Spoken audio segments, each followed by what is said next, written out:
All right, everybody, and welcome to the Week 6 Commish Report. I am Jamie, and I'm reporting on my league, the League of Shiva, as I do each and every week. And as we do each and every week, we'll be talking about the week that was, previewing the week to come, and then going over the standings at the current time. First of all, a league note to get out of the way. In my last episode, I mentioned that some shenanigans were called on Chris for naming his team Revis and Butthead, saying that it's a Googled team and that it wasn't original, and that was coming from TG Timmy Gear. He filed that complaint with me, so I brought it to the attention of the league via my commish report from Week 5, and then Chris the next day goes ahead and changes his name to Google This All the Way.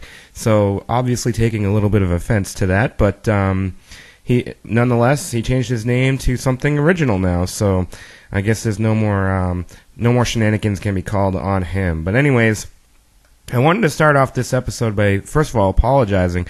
I actually messed up the standings in the commish report from last week, Week 5. So real quick, I'm going to just show you guys Week 5's standings right now. Okay, so here's the standings as they were at the end of Week 5.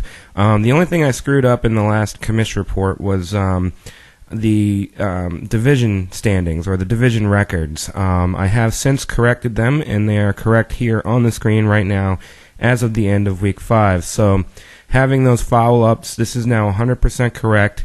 And but remember, this is from Week 5, so I'll be showing later on in this commish report how the standings look after Week 6. Okay, so now that that's out of the way, we can go ahead and continue now on this week's commish report. So now we're talking Week 6. Now I just have to say, again, for the last week, it's been really good to be a Boston sports fan. I'm wearing my, I don't know if you can see it, but I'm wearing my We Own the East t-shirt for Red Sox, and I had to wear my Pats hat because the Pats came from behind and won against New Orleans this past Sunday. So the Red Sox being up 2-1 in the ALCS and the Patriots coming from behind and winning, I'm one happy camper this week. But I'm also very happy because I won my fantasy football week against my girlfriend Linda. We'll get to that in a moment. But first, the matchup of the week.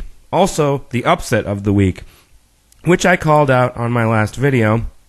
The Doug Tatership wins 112 to 103 over the Some Things You Can't Unsee Bros in my upset of the week and the matchup of the week. I called this in my Week 5 report, saying that it could be the upset of the week. Going into Monday night of this particular matchup, Doug had a 1-point lead over the Some Things You Can't Unsee Bros, which would have been enough to win. But Timmy had nobody playing on Monday night and was locked into 103 points. So the only hope that Timmy had would have been the Doug Tatership's Reggie Wayne going on Monday night. If he had gotten -2 points on that night, then which would have been like a fumble, or if he got caught up on a safety or something like that, he would have had -2 points for the night. Didn't happen. He wound up getting 8 points from Reggie Wayne and goes on to win his second win of the year, a huge upset over the previously 4-1 Some Things You Can't Unsee Bros, now dropped to 4-2 as the Doug Tatership moves up to 2-4. And that was also a division matchup too. So that was quite the big matchup right there, and wound up being the matchup of the week. But you know what always happens in our commish reports is we go from the best to the worst. So now it's time for the poop matchup of the week, and that would have to be the New Hampshire Madmen and the Binghamtons. 72-67 was the final score as Dave beats Binghamton and goes to 5-1, and then Binghamton drops to 1-5. New Hampshire Madmen completes the season series against Binghamton, now beating him twice this season. Now, I think that this was a cheap win for New Hampshire Madmen for Dave. This game was over on Sunday with neither team having anybody going on Monday night. Both teams would have lost to every other team in the league. And New Hampshire Madmen now moves to 5-1 with this win, having only scored 72 points, and would have lost to everybody but Binghamton. But he left 51 points on his bench, including 17 from running back Eddie Lacy. However, he pretty much had his best lineup in. As for Binghamton, a rough week for them yet again. They left 43 points on their bench, including 15 from Tom Brady and 22 from Steve Van Ridley. I can understand, though, John's mindset with going with Brady, but with not going with Brady just because of how he did the week before. But he went with Eli instead, his backup quarterback, and Eli only wound up with 9 points in a losing effort as the New York Football Giants continue to be the poop team in the NFL. But I love seeing that that Eli sucks, so whatever, so be it.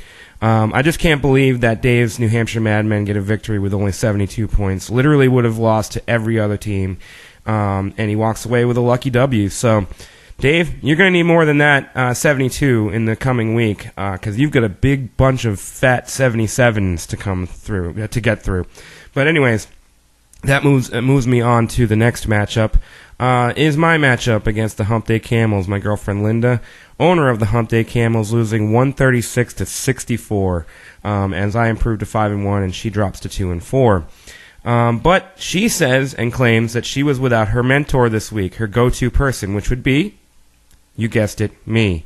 My big fat 77s were winning 129 to 49 over them in going into Sunday night and Monday night. And the big fat 77s had Woodhead going on Monday night as the Hump Day Camels had Andrew Luck, Colts defense, and T.Y. Hilton, but still had to make up 81 points. She only got 15 from those players, so it wouldn't have made a difference anyways, but the Hump Day Camels leave 66 points on her bench as well, and now she's 2-4 and I moved to 5-1. So, I mean, what she meant to say, what she meant by me being her mentor is that I help her out here and there, whatever. It is what it is with fantasy, but I told her this week, I'm like, sorry, honey, we're playing against each other. I can't give you any pointers at all. I've got to be able to win this matchup. So, yeah, that's right. Fantasy comes before my love life, I guess. Sorry. Anyways, moving on to another matchup of the week. I guess you could call it that. Our first tie, 98 to 98. Mile High Social Club and Nocho Cinco tie. However, in this league, we made it so that there's no ties. So let's just go through the synopsis real quick of the matchup. My mother Deb's Nocho Cinco left 38-point performance on the bench by Cam Newton. So she went with Phillip Rivers instead, who was playing on Monday night. She was hoping for him to get a career game, or at least a really good game. She was losing 93 to 85 going into Monday night, so that was already close to begin with. And she was playing against the Mile High Social Club, owned by Dan, who had Trent Richardson going on Monday night. It was back and forth and came down to the fact that they tied at 98, which in this league, it goes to a tiebreaker at the quarterback position. That decides a tie situation. If at that point they're tied, then it's an official tie. But this one went down to the quarterback matchup.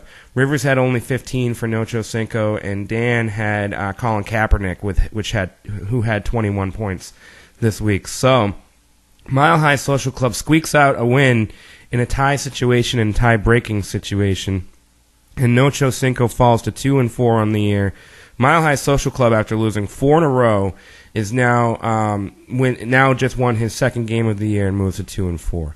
And finally, wrapping up the week that was, the Philly Cheesesteaks beat the now named Google This All the Way team 111 to 199.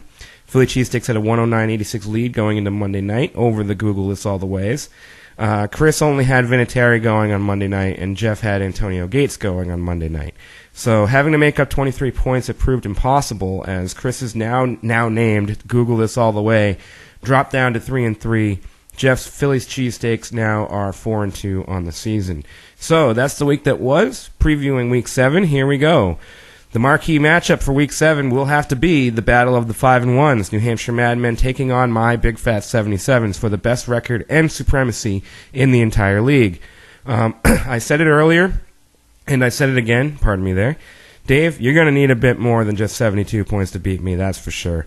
This will be a good matchup to watch, but I feel that I will come out the victor and come out after Week 7 with the best team in the league. Go Big Fat 77s. The lowly 1-5 Binghamtons, however, will have to face the newly named 3-3 Google This All the Ways. Projections point to Google This All the Way in this one, and each team has respectable projections. However, it should be interesting to watch. I'm going to say this right now, go out on a limb and say that Binghamton pulls off a huge upset and keeps his playoff hopes alive, or at least somewhat alive.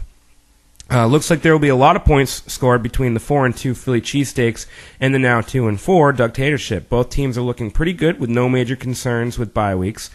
So far, Jeff is projected to win the Week 7 matchup.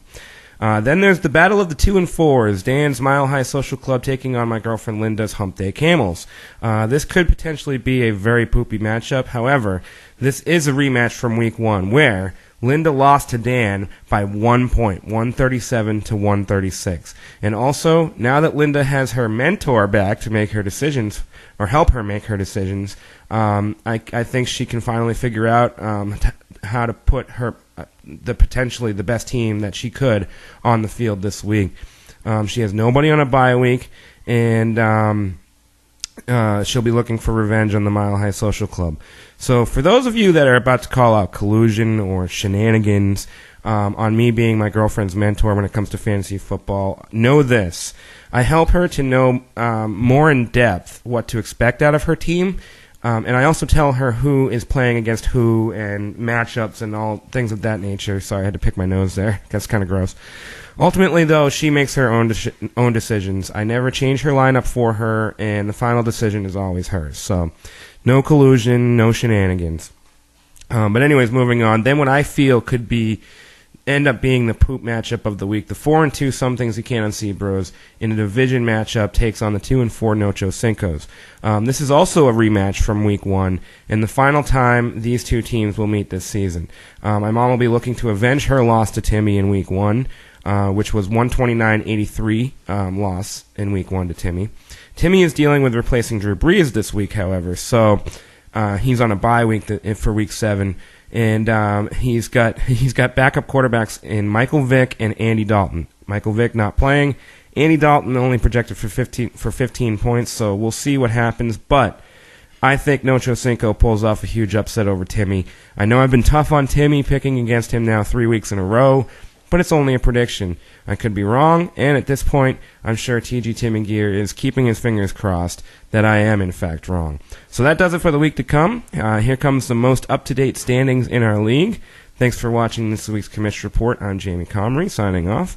Be sure to join me next week as we do it again, and I will see you all later. After 6 weeks of exciting fantasy football in the League of Shiva, here's how the standings look.